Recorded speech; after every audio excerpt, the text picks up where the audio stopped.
These are the live pictures from Portland now. And joining us is the Nuclear Minister for the government, Andrew Bowie MP. Mr Bowie, we've got a lot of people watching us this morning in Portland.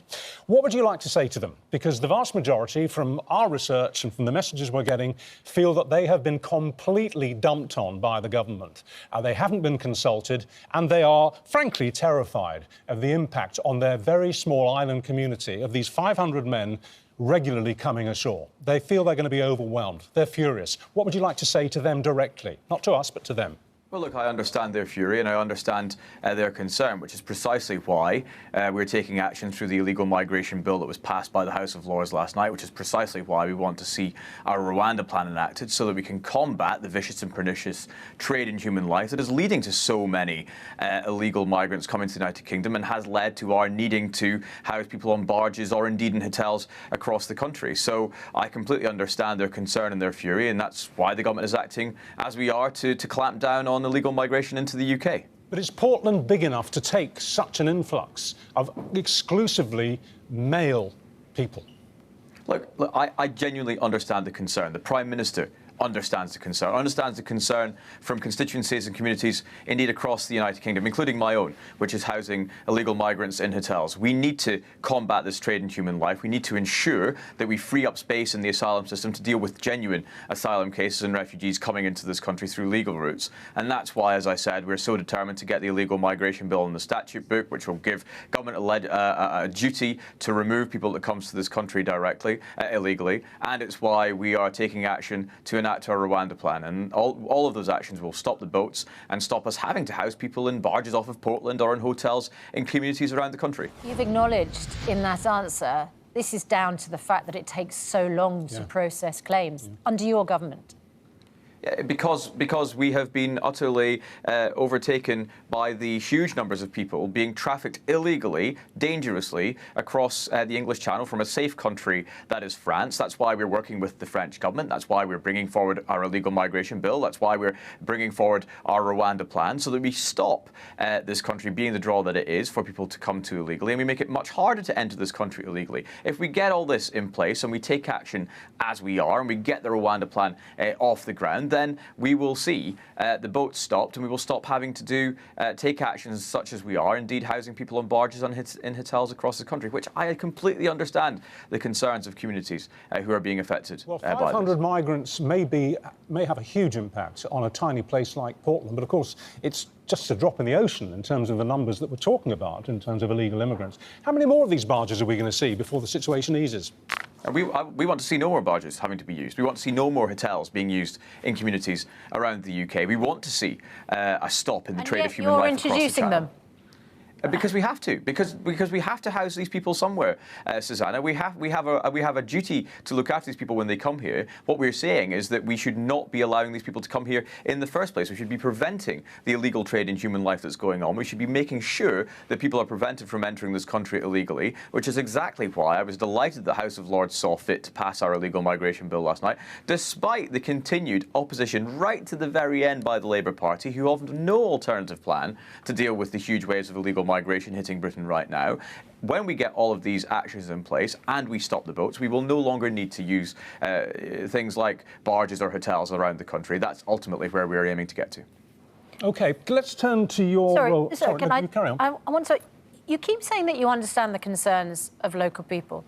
What are the extra facilities that you've put in for local people and for the asylum seekers?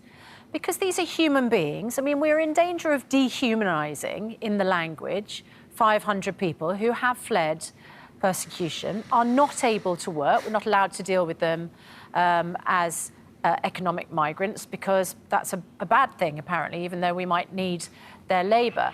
So what are you going to do to increase, for instance, the NHS facilities? We've got record waiting lists at the moment. I'm sure that there are a number of people in Portland who find it very hard to get to see their GP within 4 weeks of calling to see them. Are you increasing those facilities for people? Because you keep saying you understand how people feel. I'm not sure you're doing anything for them.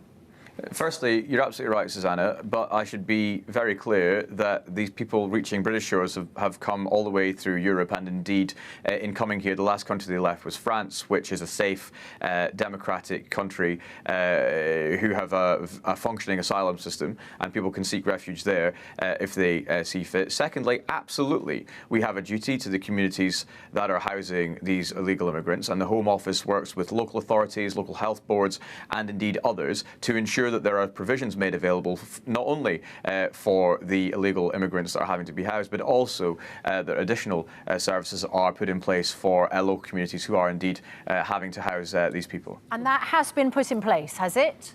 The Home Office works across the country with communities to ensure that there are extra facilities put in place, yes. OK. OK, let's turn to your discipline. We'll check that with the people of Portland to make sure that the number of GPs has been increased. Because they've only got one. They've only got one at the moment. All right, let's quickly, before we finish this, turn to your disciplines, as I say, as nuclear minister. We are now seeing what looks like the dawn of a new nuclear age in terms of nuclear power in this country. The government is casting out for bids to build these micro-nuclear plants, portable nuclear plants, and dot them around the country to reduce our CO2 emissions. Are we now embracing nuclear power? Is the UK becoming a nuclear-powered nation? Yeah, absolutely. We were one of the first nuclear-powered nations, and frankly, we took our foot off the gas many decades ago. So today is about, re-injecting a sense of vigour, enthusiasm, and excitement in our nuclear industry. We're launching Great British Nuclear. We're launching our competition for small modular reactors in this country, and we're doing it 3 times faster than any comparable country in the world. And we're continuing with our what we call gigawatt scale. That's large-scale nuclear plants, because we've got an ambition to have 1/4 of the UK's electricity from nuclear by 2050, which will lead us to be more energy secure and indeed help us reach our net zero goals.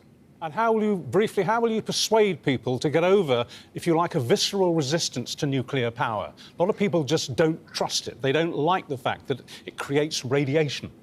Yeah, I get that, but I've been, since I got appointed as the UK's first nuclear minister back in February, I've been touring the country. I've been to Hartlepool, to Cumbria, to Dungeness just yesterday, over to Hinckley and indeed to Sizewell. And I see in communities where existing nuclear facilities exist a great love and acceptance of the nuclear industry, and indeed a desire to see further investment. And also, I think that we're now in a position, we've seen what's happened with Ukraine, we've seen what's happened with people's energy bills in this country over this past winter, where the government had to step in and pay half of everybody's energy bills because we are so reliant on fossil fuels and indeed gas for our energy baseload that we need to invest in a safe, secure, reliable and clean energy baseload. That, frankly, is nuclear. And so that is the case that I'll be making later on today, and that's the case the government will be making over the months and years to come. Mr. Bowie, thank you very much indeed for your time this morning.